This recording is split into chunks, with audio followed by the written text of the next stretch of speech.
I'm not the devil you think that I am. Hi folks, it's Justin Frazell. Welcome backstage at the Verizon Theater here in Grand Prairie, Texas. I'm sitting here with a good buddy of mine who has been knocking it out of the park for the, I want to say for the longest time.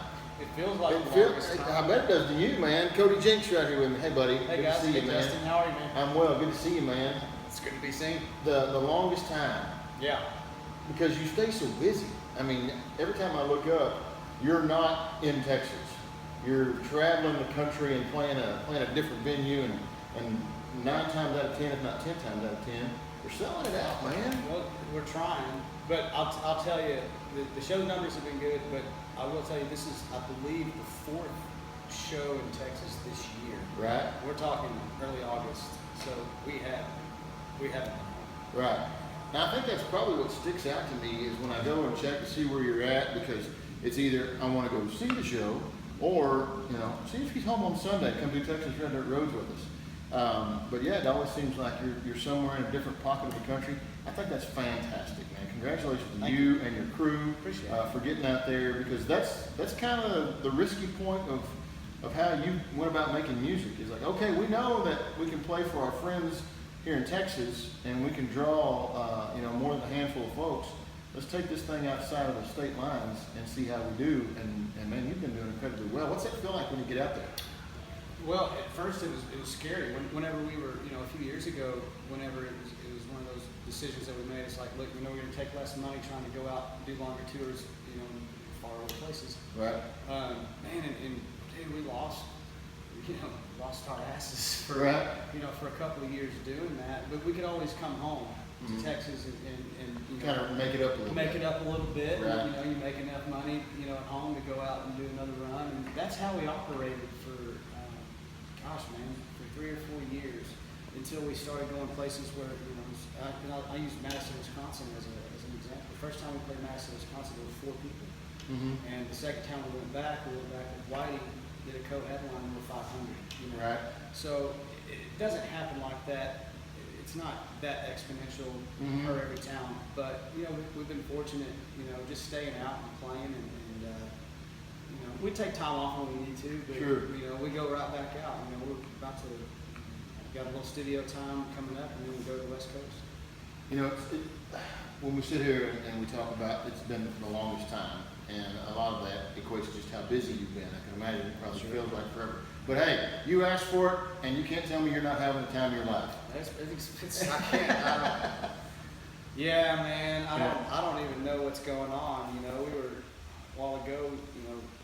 Ward and I were standing out in the back lot, waiting for Christopherson to show up. Right. Just kind of standing there looking around, and then he gets here, and we get to talk with him and stuff. And then it was we were just looking at each other, going, "Dude, just had a beer with Christopherson." Did you know? We're inside, and we're just jumping up and down. It's like today feels like Christmas and Six Flags and Halloween all wrapped into one. So to say I'm having a good time, man, that's right. That's a fair assessment. Yeah. What's great about what you just said is the fact of how many accolades that you've earned. I won't say you've been given. You've earned rightly so, as far as the music that you're making. Rolling Stone magazine, Sirius XM has come calling. We know you're getting ready to play the Grand Ole Opry here in the next couple of months, but you're still, the same Cody Jinks that I've always known, and that folks around the Dallas-Fort Worth area have always known. When I'm not that guy, and you have my number. When I'm not that guy, you let me know, man. One of those. No, I know you've always been that way. But it's neat to hear you say that. Oh, there's Christopherson. Oh my goodness. And have you had any of those other moments where you're like, when you've traveled anywhere, you've run into somebody and you're like, oh, God, there they are. Can I name drop? Absolutely, you can. I played golf with Jamie Johnson last week. And how was that? I listened more than I talked. Right. And I'm a horrible golfer. So I was. But you were taking that invitation. But yeah, I hadn't played golf in 25 years. It was like, invited me over. I got to ride on the cart with him and stuff like that. Listening to him, a couple of stories he told, and I'm sitting here thinking, wow, this is happening. This is my life now. I don't know if you just made it better for your fan base and Jamie Johnson's fan base, or if you just surprised a lot of folks. Because I think when people hear Jamie Johnson's music and they hear your music, they may think of a couple of guys that have got together in some lonesome dove cabin out, you know, spitting, chewing tobacco and skinning possums. But no, you're on the number one tee box in a golf cart with your knickers on. Listening to Tom Petty. We were listening to Tom Petty when we were out. But, you know, just, you know, things like that and just meeting, you know, having, and looking back, you know, over the stretch of the years, you know, I got billed with Leon Russell one time. And, man, that was a high water mark, you know. And so looking back, I remember the first time I played with Robert O'Keefe, thinking how cool that was, you know. So, you know, I'm still just a fan, you know, just like anybody else is. I'm a fan, and I want whenever things like this happen, people come together, you know, I want to walk up on somebody else's bus and be like, hey, how you doing? Sure. You know, they may take kindly to it or they may not, but, you know, like, say, hey, we're all doing the same thing, you know, we're not competition. So I have as much fun running around and hanging out with, like we were at Tumbleweed last week in Kansas City, and it was me and Paul Coughlin and Ward Davis and Whitey Morgan and Billy Joe Shaver and Roger Crater and Porter Union and Sonny Sweeney and Coulter Wall. Oh yeah. And the Piedmont Boys, and like, and these are all people that I've either toured with extensively or at least played a show or two with them. Right. You know, and whenever, you know, and these are all people that I've known for years and years and years. So, you know, when there's a time like that, everybody can come together and, you know, just get to sit there and hang out for a minute. You know, it's like when one of your buddies goes up to play, then you stand there and watch your buddy play, Sure. and then everybody comes off stage and BS and stuff like that. That's why I got into this, man. You know, was moments like that. Right. You still feel like you're playing music rather than doing a job. Oh yeah. You know? Yeah. I don't know that'll ever change for you. No, you know, when it does, whenever that changes, I'll think about maybe doing something else. Right. But there is always going to be a business side.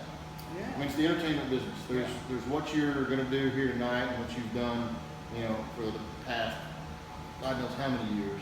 And then there's the business side. Sure. And you always have to take that part into heavy consideration. You know. You do, and I do, and you know, and that part, you know, that takes the business side takes a lot of fun out of it. But you know, fortunately, right now, you know, I've got some really great people set in place that, you know, help me out, and that's invaluable, man. You know, the guys on stage, and you know, the guys off stage that nobody ever sees. There's a lot of people out there, making me look good. You know, So let's stay on that business side for a minute. When you see folks like your buddy Jamie Johnson and Chris Stapleton, you know, folks like that are really have made some really deep inroads into country music, and we're talking about your top 40 stuff. We're talking about mainstream radio, and you fit right in that lane with those guys, as far as I'm concerned. And I think it's evident by the fact that you played golf with Jamie Johnson. You've been on some of the same shows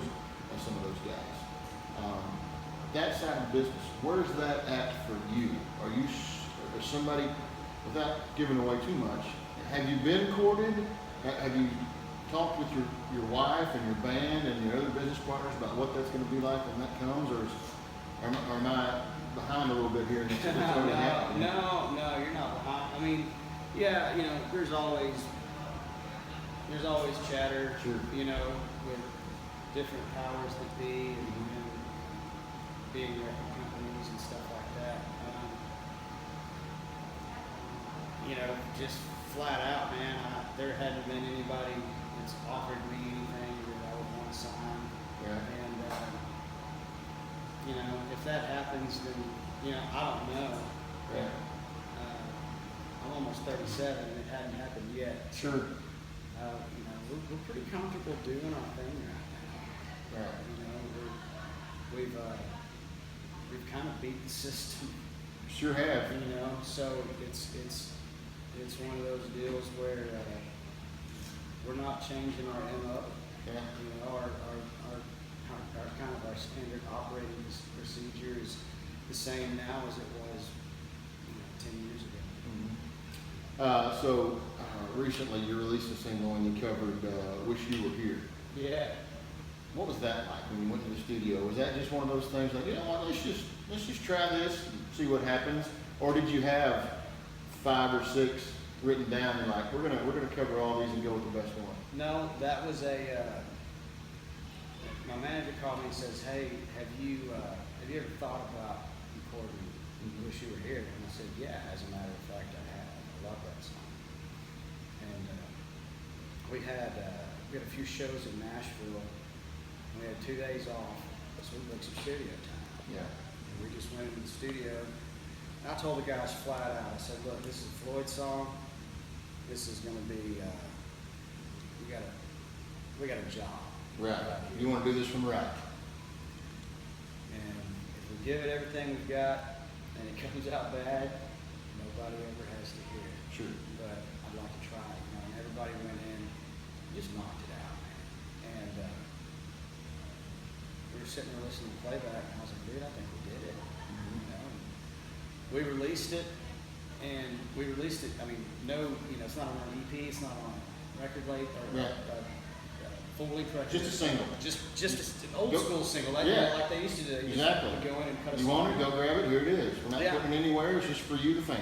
Yeah, that was it. That's all we did. So it was funny to see the response because people calling me like, did you see what it did on the charts? Yeah. I'm like, I didn't even know it was on the charts. That's awesome. We just kept watching it climb. And I started reading some of the reviews about it, and like 95% of them are cool. But this is what happens when you cover a Floyd song. Dude, you get those diehards. Oh yeah. Like you talk about getting ripped into. Still standing in the last stadium that Floyd played. Yeah, it's still on the same acid tree. Praying it's not over yet. It was, it was like, there was some of those things I was like, dude, I was like, man, that was something vicious, but I was like, you know what, I knew I was getting into. What's that tobacco chewing, possum skinning guy doing covering that Floyd song? Well, my favorite one was, this dude leaves a message on Facebook. It said, why don't you hillbillies, we steal guitars and whatever, leave rock and roll alone, all this kind of stuff. Is that the point where you told them, I kind of started in rock and roll, so I have a little bit of credibility in that? My initial reaction, I didn't respond to that one, and I don't respond really. Sure. Stuff like that. Well, you go down a rabbit hole real quick when you do that. You can, man, and then man, you get those keyboard warriors going. Yes. They're all up on. Aren't they a brave bunch? Oh, they are a brave, brave bunch. Head down, I'm gonna get this guy right here. Yeah. So, we had a little bit of that, but more so, man, everybody was real cool with it, man. Had a bunch of nice press about it. We didn't make it suck. The other one that you covered, and I didn't see much about it. Maybe it's because, and forgive me if I'm wrong, I don't think you released it. Maybe it's because it was more personal than it was professional, and that's when you and Paul went in and cut Black Hole Sun the day after Chris Cornell passed away. It was the day. It was the day of. It was the day of. Right. I live in Denton. Paul was up at the Echo Lab in Denton recording, and he called me up a couple of days before, and he said, "Hey man, you want to come to the studio and let's cut a little Joe Shakers?" I said, "Absolutely." And so I get up that morning because I text messages people, telling me Cornell had passed, and I get to the studio about noon or 1, and I'm bummed. Paul's bummed, and we're sitting there trying to figure out what we're going to do because neither one of us are really in the mood, we're bummed, Right. And Paul goes, "Let's cut Black Hole Sun." And I was like, "Great." And Bo Bedford there, he's a piano player, great piano player. Let's just do it on piano. So we had the idea about 1:30, and we were done at 3:30. And he had actually had a videographer there. Just because, so it just so happened, we got to capture it on film, and we put it out, and that was it. It's like, we're putting this out. This is just us. It was raw. As artists, we're not going to sell this, we're not going to master it, we're not going to do anything, we want this just to be like, it's how we show. Yeah, it's your tribute. Yeah. Yeah. It's unbelievable. So, obviously, you spent a little bit of time in the past couple of months with other artists' music. You know, while at the same time you're out there playing shows and promoting your own record. So, what's next for Cody Jinks? You already writing? I mean, I'm not sure you're always writing. Yeah, we're actually going to go in the studio in 2 weeks. We've got a week in the studio, and then we're going to tour. And then we're going to go back in October or November.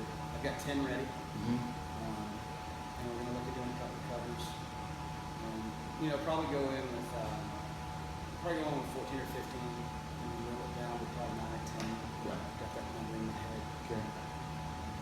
Yeah, man. The rest of the year's gonna be really busy, man. We're gonna be on the road in the studio. Be 2018, you'll be back in the corner of the earth somewhere before you know it. Yeah, 2018. Hopefully late winter, early spring. I guess that's probably when we're gonna have another rain. Last question. Let's go back to Grand Ole Opry. Yeah. You thought about standing in that circle yet? Yeah. No, I hadn't, man. If I start thinking about it this far out, I'm gonna freak myself out real bad. Right. So I'm gonna wait until about 2 days before, and then I'll freak out. You mentioned hanging out with Sonny Sweeney earlier. She's getting ready to play for her 50th time. Yeah. So that's probably a good person to lean on. Yeah. Kind of get some, all right, what do I do with my hands? Yes. And that's why I have them rested comfortably. We've gone through this with Justin and not knowing what I've done a few of these since that happened. Right. But yeah, man, Sonny's, gosh, dude, she's so funny. Yeah. But it was really fitting having her and Ward on that bill, just because of their ties in Nashville. Sure. And they're my buddies. Well, you got a lot to do, including tonight here at the Verizon Theater in Grand Prairie.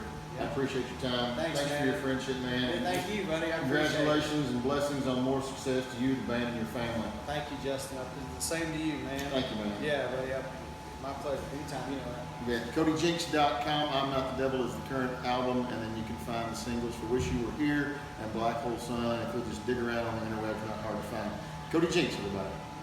But you people keep coming back.